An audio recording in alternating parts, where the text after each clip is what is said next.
ரேவா காண்டம் 89ஆம் அத்தியாயம். பூத்திக ஈஸ்வர தீர்த்தம் என்றழைக்கப்படும் பூத்திகேஸ்வர தீர்த்தத்தின் பெருமை. ஸ்ரீ மார்க்கண்டேய முனிவர் கூறினார். அதன் பின்னர், மாமன்னரே, ஒருவன் அனைத்து பாவங்களையும் போக்கும் சிறந்த பூத்திகேஸ்வர தலத்திற்கு செல்ல வேண்டும். இத்தலம் நர்மதை நதியின் தென்கரையில் அமைந்துள்ளது. அனைத்து உலகங்களின் நலனையும் விரும்பிய ஜாம்பவானால் இத்தெய்வம் பிரதிஷ்டை செய்யப்பட்டது. பிரசேனஜித் என்ற பெயருடைய ஒரு மன்னர் இருந்தார்.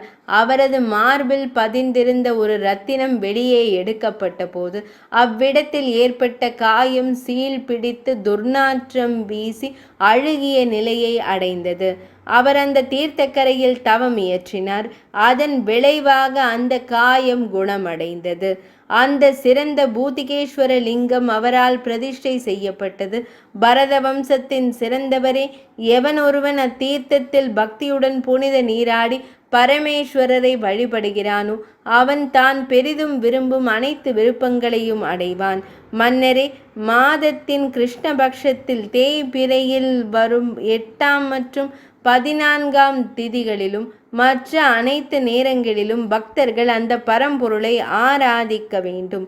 அத்தகையோர் ஒருபோதும் யமலோகத்தை அடைவதில்லை. 89ஆம் அத்தியாயம் இனிதே நிறைவடைந்தது.